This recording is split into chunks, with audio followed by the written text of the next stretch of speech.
Hello everyone, నేను రమేష్ పోతరాజు. ఇవాళ కొన్ని ప్రముఖ దినపత్రికలు వచ్చినటువంటి హైలైట్ పాయింట్స్ చెప్పే ప్రయత్నం చేస్తున్నాను. ముందుగా V6 వెలుగు పేపర్, అట్లాగే ఈనాడు దినపత్రికకు సంబంధించిన హైలైట్ పాయింట్స్ నేను బోర్డు మీద రాసిన ఒక్కొక్కటి డిస్కస్ చేసే ప్రయత్నం చేద్దాం. ముందుగా TSPSC వైఫల్యాలపై హైకోర్టు జడ్జితో విచారణ జరిపించాలని చెప్పేసి సీఎం రేవంత్ రెడ్డిగా ఒక ప్రధాన వార్తను చూసుకోవచ్చు. నిజంగానే గత ప్రభుత్వం పోయింది అంటే వన్ ఆఫ్ ది రీజన్ ఈ నిరుద్యోగులు అని చెప్పుకోవచ్చు. TSPSC వైఫల్యంగా కూడా చెప్పుకోవచ్చు. ఆ TSPSCని ప్రక్షాళన చేసే దిశగా సీఎం రేవంత్ రెడ్డి నిర్ణయం తీసుకోబోతున్నారు. మన హైకోర్టు జడ్జితో విచారణ జరిపించాలి, సిట్టింగ్ జడ్జిని నియమించాలని కోరుతూ ఒక లేఖ కూడా రాస్తా అని చెప్పేసి కూడా అక్కడ మెన్షన్ చేయడం జరిగింది. ఇక రెండో లైన్ వచ్చేసి సీఎం కాన్వాయ్కు కొత్త వాహనాలు అవసరం లేదు. ఇది కూడా ఒక బిగ్గెస్ట్ స్టేట్మెంట్ అని చెప్పుకోవచ్చు. గత పాలకులు కేవలం పెయింట్ మార్చడం కోసమే కోట్లు ఖర్చు పెట్టిన పరిస్థితి చూసాం. వందల కాన్వాయ్లతో తిరగడం చూసాం మనం. ఇప్పుడు ఉన్న ముఖ్యమంత్రి మాత్రం కాన్వాయ్కి కొత్త వాహనాలే అవసరం లేదని చెప్తున్నాడు. అంటే నిజంగానే ఒకడు గతిలేని సంసారం చేసిపోతే తర్వాత సంసారాన్ని బాధ్యతలు తీసుకున్న పెద్దన్న పాత్ర ఎట్లుండాలనో అట్లే ఉంది ఇప్పుడు ముఖ్యమంత్రి పాత్ర. అయితే నిజంగానే ఖజానాలో నిధులు లేవాట, రైతు బంధు వేయడానికి కూడా డబ్బులు లేవాట, రుణమాఫీ డబ్బులు లేవాట, చాలా రకాలుగా ఇబ్బందులు అయితే ఉన్నాయి. దీనికి సంబంధించి మరి ఈ కాన్వాయ్కి కొత్త వాహనాలు అవసరం చెప్పి కట్టింగ్స్ అనేది చేస్తుడు. ఒక మధ్యతరగతి కుటుంబ పెద్ద ఎట్లా నిర్ణయాలు తీసుకుంటాడో ఇప్పుడు అట్లా నిర్ణయాలు తీసుకోవాల్సిన అవసరం ఎంతనే ఉంది. తెలంగాణ రాష్ట్రం దివాలా తీసింది కాబట్టి ప్రతి నిర్ణయాన్ని ఆచితూచి చేయాల్సిన అవసరం ఉంది.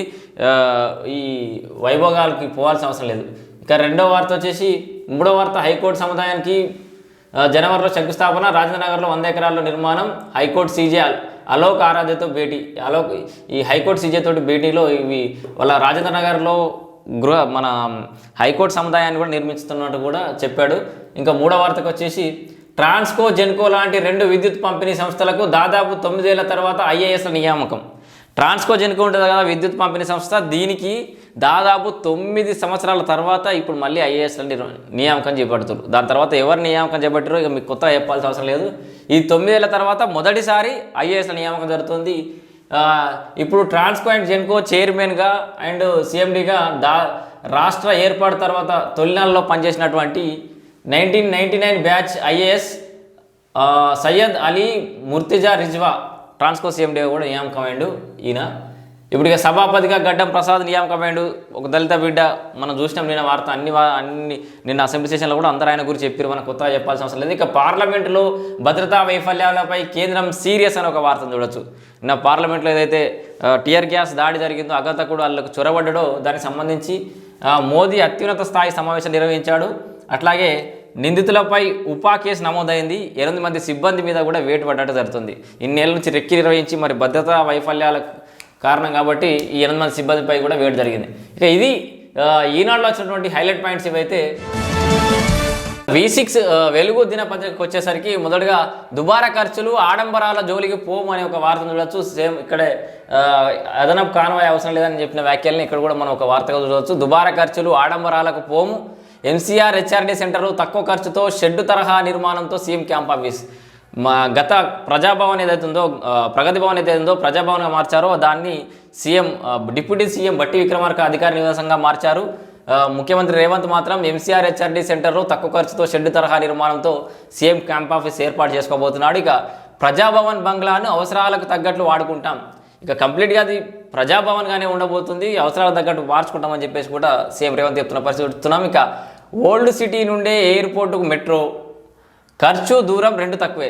ఏదైతే ఔటర్ రింగ్ రోడ్ నుంచి ప్లాన్ చేశారో ఆ ప్లాన్ కాదని ఇప్పుడు సీఎం రేవంత్ కొత్త రూట్ని అయితే ప్రతిపాదించారు. ఓల్డ్ సిటీ నుంచి తీసుకుపోవాలి, జనావాసాలు ఉన్న దగ్గర నుంచి పోతే జనాలకు ఉపయోగకరంగా ఉంటుంది. కానీ ఆ వద్దలు ఎక్కడి నుంచో తీసుకపోతే ఇప్పుడు జనాభా లేదు, పట్టణం ఇంకా అంతవరకు పెరగలేదు కాబట్టి ఇప్పుడే దుబారా ఖర్చు అవసరం లేదని చెప్పేసి ఈ ఎయిర్పోర్ట్ రూట్ అలైన్మెంట్ కూడా మార్చినట్టుగా తెలుస్తుంది. ఓల్డ్ సిటీ నుంచి ఎయిర్పోర్ట్కి పోయేటట్టున్నది ఇప్పుడు మెట్రో. ఖర్చు దూరం 2 తక్కువ అవుతాయి అని చెప్పేసి. ఇక HMDA జాయింట్ కమిషనర్గా అమ్రాపాలి బాధ్యతలు కూడా స్వీకరించింది. ఇక వీటితో పాటు మహాలక్ష్మి స్కీమ్ కింద RTCకి 374, ఏదైతే ఫ్రీ బస్ సర్వీస్ అయితే ఏదైతే ఇస్తున్నారో మహాలక్ష్మి పథకం కింద RTCకి 374 కోట్ల ఫైల్పై తొలి సంతకం చేసిన డిప్యూటీ సీఎం బట్టి విక్రమార్క. ఇక్కడ చివరిగా ఒక అంశం చెప్పుకోవాలి. బట్టి విక్రమార్కకు ఈ ప్రజాభవన్ను అధికారిక నివాసంగా ఏర్పాటు చేయడానికి సంబంధించి కొంతమంది విమర్శలు కూడా చేస్తున్నారు. ఇక్కడ అర్థం చేసుకోవాల్సింది ఏంటంటే, మా దళితుడికి భద్రత లేని భవనం ఇస్తారా అని చెప్పేసి. ఇక్కడ అధికారిక నివాసం ఇది. ఇక్కడ వీళ్ళంతా ఏం చేస్తున్నారంటే జనాల్లో నెగిటివిటీ చొప్పించే ప్రయత్నం చేస్తున్నారు. గతంలో అసలు ఈ మాట్లాడుతున్న వ్యక్తులే ఎన్నడన్నా ఆ ప్రజాభవన్లకి ఆ ప్రగతి భవన్లకి ఎన్నడన్నా పోయిరా లేదా అని నాకైతే తెలియదు. ఒక్కనడన్నా లోపలికి పోయి చూసిన పరిస్థితి లేదు. అట్లాంటి ప్రగతి భవన్ ఇలా ప్రజాభవన్గా మారి ప్రజల కష్టాలు తీర్చుకుంటుంటే ఎవరు పడితే వాళ్ళు వస్తారు, మంచోడు చెడ్డోడు అని చెప్పేసి మాట్లాడుతారు. ప్రజలంటే మీకు ఎందుకు చులకనగా చేసి మాట్లాడుతారో నాకైతే అర్థమవుతలేదు. ప్రజల మనుషులు ప్రజలకి గెలిచినోడు ప్రజల మధ్యలో ఉండకపోతే ఏమవుతుంది? అంత పక్క సపరేట్ బిల్డింగ్ ఉంది బట్టి విక్రమార్క గారికి. ఈ ప్రగతి భవన్ ఇట్లా ఉంటే సైడ్కి ఇళ్ళనే ఈ అధికారిక నివాసం ఉంది, దీనికి ఒక గేట్ ఉంది, కంచి ఉంటుంది, ఇక్కడ సెక్యూరిటీ ఉంటుంది. డిప్యూటీ సీఎంకి సెక్యూరిటీ ఉండదా? పార్లమెంట్లోనే దూసుకపోయారని మీరే చెప్తారు కదా. మరి పార్లమెంట్ లాంటి భద్రతా వలయాన్ని చిక్కునే పోయాడు. పోవాలనుకున్నాడు ఎట్లా పోతూనే ఉంటాడు. ఇక్కడ కావాలని దళితులకు ఇది ఇచ్చిర్రు అని చెప్పేసి దీన్ని ఏదో రకంగా ప్రొజెక్ట్ చేసే ప్రయత్నం చేస్తారు. ఇది ఎంతవరకు కరెక్ట్ కాదు. ఇది ఒక గౌరవంగా భావించాలి. ప్రజాభవన్ని పరిపాలించమని ఒక దళిత బిడ్డకు అప్పచెప్పడం అంటే నిజంగా ఒక ఏదైతే ప్రగతి భవన్ వల్ల నెగిటివిటీ వచ్చిందో కేసీఆర్కి, ఏదైతే ప్రగతి భవన్ వల్ల చెడ్డ పేరు వచ్చిందో ఆ చెడ్డ పేరు అవసరం లేదనుకున్నాడు. దాన్ని ప్రజాభవన్గా మార్చేడు, దానికి ఒక ప్రజా ప్రతినిధిని, ఒక ప్రజల మనిషిని అక్కడ అధిపతిగా పెట్టే ప్రయత్నం చేస్తున్నాడు. దీంట్లో తప్పేముంది? సరే, ఈ టాపిక్లకు మనం ఎక్కువ అవసరం లేదు. జనాలకు అర్థమైపోతుంది. ప్రతిదాన్ని భూతద్వాల పెట్టి చూడాల్సిన అవసరం లేదని చెప్పేసి జనాలకు కూడా అర్థమైపోతుంది. ఇక ఇది ఓవరాల్గా ఈనాడు అండ్ V6 వెలుగు దినపత్రికలు వచ్చినటువంటి హైలైట్ పాయింట్స్. మరిన్ని హైలైట్ పాయింట్స్తో మళ్ళీ మీ ముందుకు. Until stay tune. సామాన్య చేతుల బ్రహ్మాస్త్రం, యుధిష్ఠిర వార్త. నేను మీ రమేష్ పోతరాజు.